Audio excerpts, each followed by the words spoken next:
Assalamu alaikum, I'm Aisha and you're watching Samaa News. Here are today's headlines.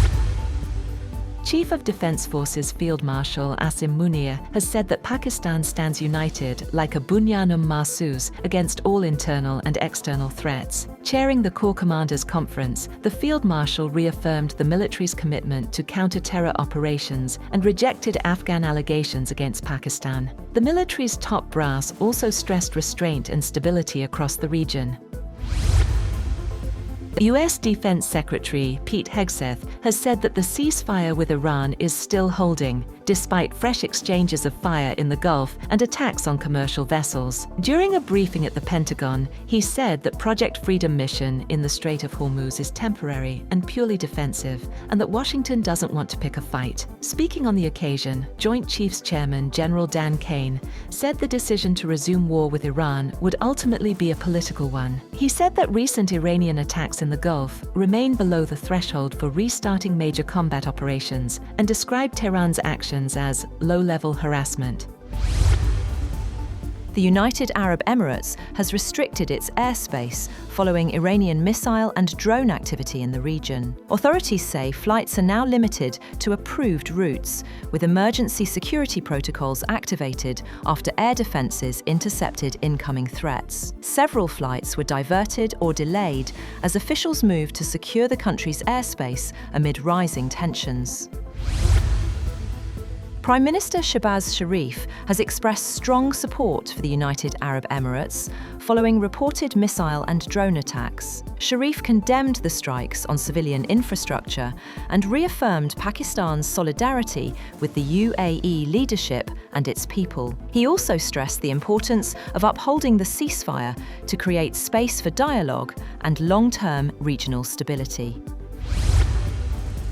Iranian Foreign Minister Abbas Araghchi has said that progress is being made in negotiations with the United States, crediting Pakistan's efforts in facilitating dialogue. Araghchi has said recent developments in the Strait of Hormuz underscored that there is no military solution to the ongoing political crisis. Araghchi has cautioned Washington against being drawn into a prolonged conflict at the behest of others, urging the United Arab Emirates to remain cautious amid regional tensions.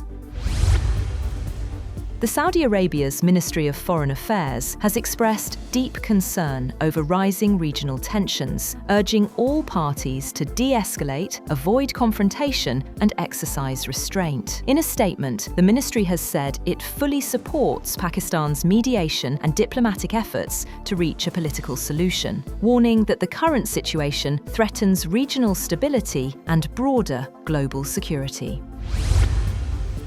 Romania's pro-European Union government has collapsed after lawmakers voted no confidence in Prime Minister Ilie Bolojan. The political turmoil has rattled financial markets, pushing Romania's currency to a record low and raising concerns over the country's economic stability and EU commitments.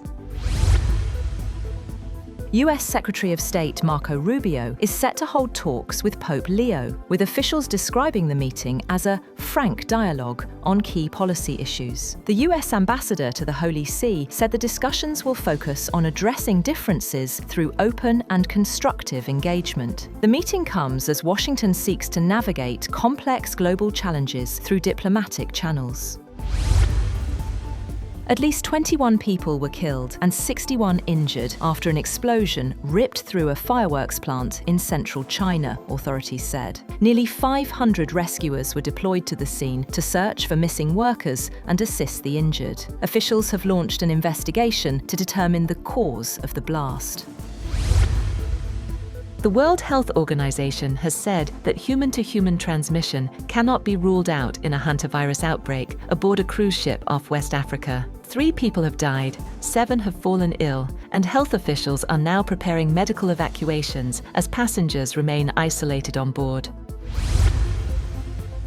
The Met Gala 2026 has transformed the red carpet into a celebration of art, with celebrities recreating iconic artworks under this year's theme, Fashion is Art. Guests embraced a more literal interpretation of the dress code, drawing inspiration from art movements like the Harlem Renaissance and Baroque painting. Organisers say the theme encourages attendees to express fashion as a form of art, blending creativity with historical references.